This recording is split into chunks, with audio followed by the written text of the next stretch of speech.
Bonjour à toutes et à tous et bienvenue dans Actuel.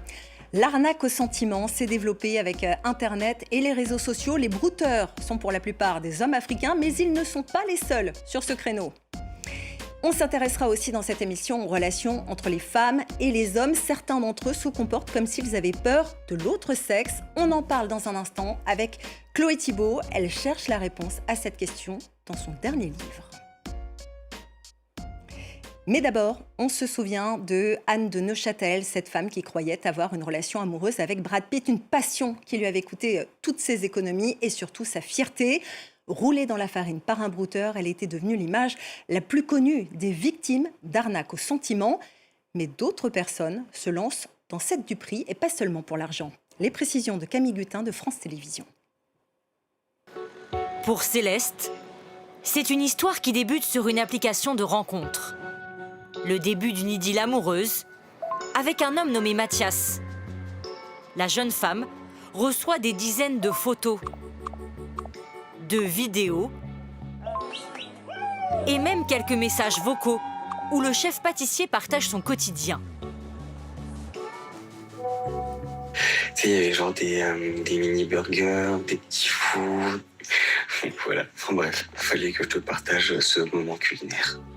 Alors qu'ils ne se sont jamais vus, une troisième personne entre dans leur relation, Julie, la meilleure amie de Mathias. Un personnage qui va faire basculer l'histoire de Céleste. Je reçois un coup de fil d'un numéro que je ne connais pas, d'une personne qui se présente comme étant Juju, donc pour Julie, la meilleure copine dont lui m'avait parlé. Et Juju me dit écoute, Mathias, c'est pas très bien, mais il m'a mandaté pour venir récupérer un paquet chez lui et te le remettre. Est-ce que tu serais disponible ? Les deux jeunes femmes se rencontrent et deviennent copines. Céleste n'a toujours pas vu Mathias, mais Julie, elle, prend de plus en plus de place. Ici, il n'est pas question d'argent, mais d'une relation faite progressivement d'emprise et de manipulation. Le mercredi suivant, c'est mon anniversaire et je sors faire une course et quand je reviens, il y a un bouquet de 40 ou 50 roses posé devant chez moi. Et un petit mot signé M pour Mathias. Et là, je suis un peu interloquée. Je me dis, bon, ok, c'est très mignon de faire ce geste-là, mais comment il a eu mon adresse alors ? Je me dis sans doute que Julie a dû me suivre. Et je me dis, c'est quand même profondément délirant d'aller suivre quelqu'un ou d'aller traquer quelqu'un pour avoir l'adresse et la donner à son meilleur ami pour qu'il puisse faire une surprise. Un mois après le début de leurs échanges, Céleste n'a toujours pas rencontré Mathias. Le jeune homme trouve à chaque fois une excuse. Jusqu'à une étrange découverte. Mon meilleur ami vient dîner à la maison et il me dit « Écoute, j'ai quelque chose à te dire. J'ai entendu un podcast et il y a une fille qui raconte la même histoire que la tienne. Mathias, n'existe pas. C'est la meilleure amie qui joue le rôle de Mathias. » Céleste comprend que Mathias n'a jamais existé. Selon elle, c'est Julie qui a tout inventé et pour cela, elle a usurpé une identité. Car le faux Mathias s'appelle en réalité Jonathan. Nous l'avons retrouvé. Il assure n'avoir jamais été sur une application de rencontre, mais ces photos, elles, ont été utilisées à son insu pour créer un faux profil. Il y a deux personnes qui m'ont contacté sur Instagram et qui m'ont averti justement qu'un faux profil utilisait mes photos, donc soit en vacances, soit en train de boire un verre, soit avec des amis. Il y a aussi également des vidéos, notamment une vidéo de moi lors de mon anniversaire. Le jeune homme a déposé une main courante. Mais qui se cache derrière cette Julie ? La prétendue meilleure amie est en réalité détective privée et a déjà fait d'autres victimes. Lorsque la vérité éclate, les victimes que nous avons contactées racontent toute cette ressentie trahie et déstabilisée psychologiquement. Une part de mon cerveau veut pas y croire parce que c'est hyper plausible sur le papier, mais genre c'est pas possible. Je peux pas avoir parlé pendant un mois avec cette meuf. J'ai vraiment été en colère surtout envers moi d'avoir pu me laisser duper. Une arnaque au sentiment, même s'il n'y a pas d'argent derrière ou ce qu'on a l'habitude de voir dans les médias, ça peut faire des dégâts. Fabriquer une fausse identité pour tromper une personne, un phénomène très répandu et qui cible souvent les femmes. Pour ce psychocriminologue, ce procédé pourrait être une manière de dominer les victimes tout en se rapprochant d'elles.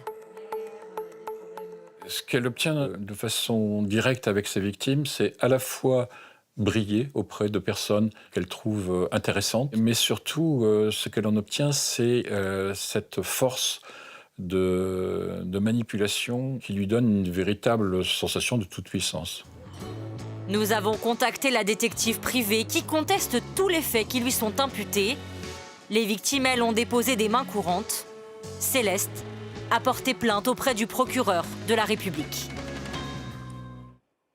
C'est une phrase qu'on entend parfois. Tu fais peur aux hommes, adressée bien souvent à une femme qui a pourtant tout pour plaire. Elles font peur, elles intimident, elles impressionnent et parfois même, elles inspirent le dégoût, la colère, voire la haine. Alors, pourquoi les hommes ont peur des femmes? C'est la question à laquelle nous allons essayer de répondre avec mon invitée, la journaliste Chloé Thibault. Bonjour Chloé. Bonjour. Le titre de votre dernier essai, donc, c'est cette question. Il est paru aux éditions Les Insolentes. Et vous vous êtes posé cette question parce que précisément, finalement, on vous a dit que vous-même, vous faisiez peur aux hommes d'une certaine manière. Pourquoi?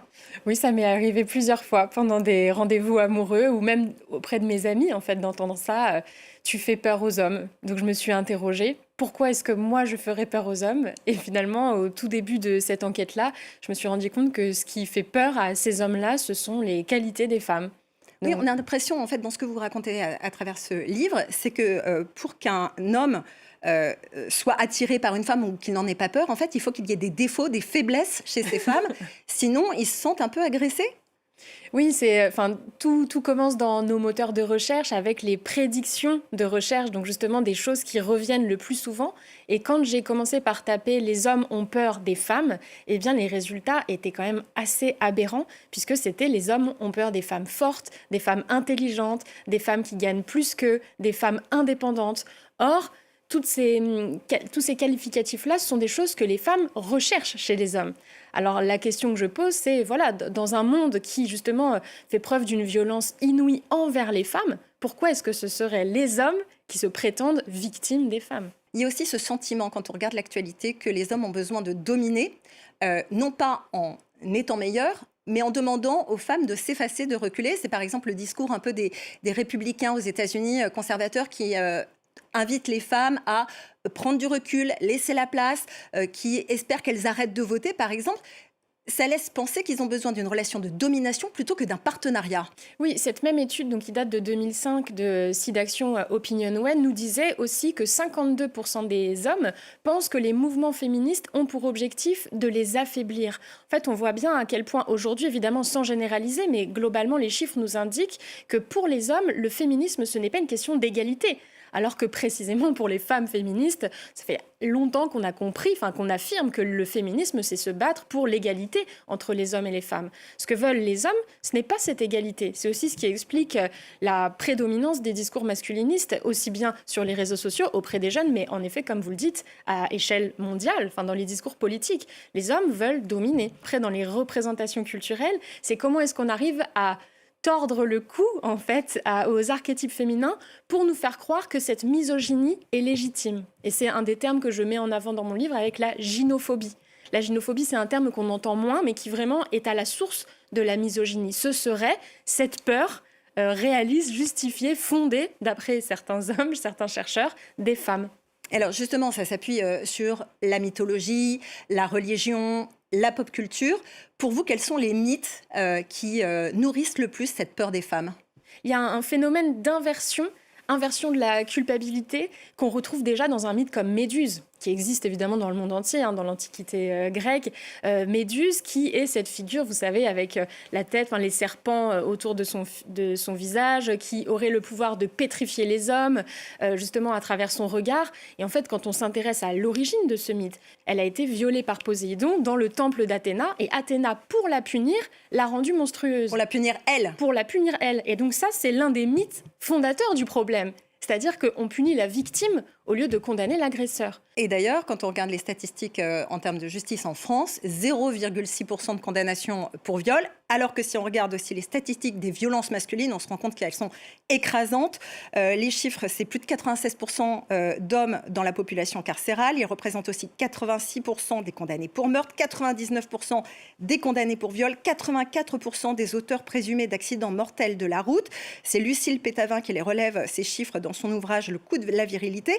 Et vous citez d'ailleurs cette phrase, les humains sont la seule espèce où les mâles tuent les femelles. Dans ces circonstances, pourquoi est-ce que les hommes d'aujourd'hui ont peur des femmes? Oui, c'est une phrase de Françoise Héritier, anthropologue, justement. Et dans un monde où là, ce ne sont pas des chiffres qui sortent de nos chapeaux de sorcières féministes, hein. Dans un monde où toutes les 10 minutes, une femme meurt parce qu'elle est une femme. Par quelle absurdité arrive-t-on aujourd'hui à nous faire croire que les femmes sont une menace pour les hommes? Ce qui ensuite est le deuxième mouvement qui me tient à cœur, c'est d'expliquer comment la peur masculine a contaminé l'imaginaire féminin.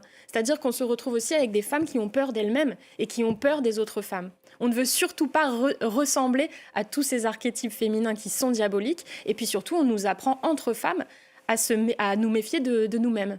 J'ai tout de même l'impression personnelle que cette peur que les hommes ont des femmes, en réalité, c'est surtout le reflet d'une insécurité intérieure, c'est-à-dire qu'ils n'ont pas atteint la confiance en eux qu'ils aimeraient avoir pour s'adresser à l'autre sexe sur un pied d'égalité.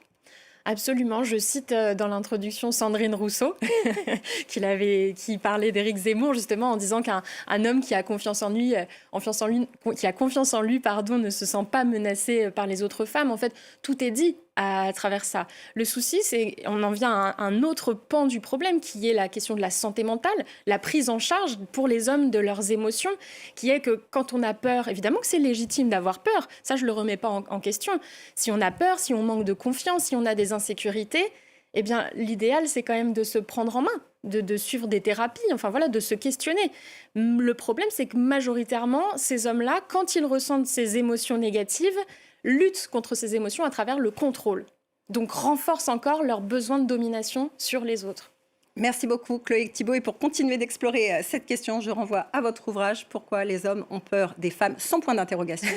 C'est aux éditions Les Insolentes. Et puis merci à vous de nous avoir suivis. À très bientôt sur France 24.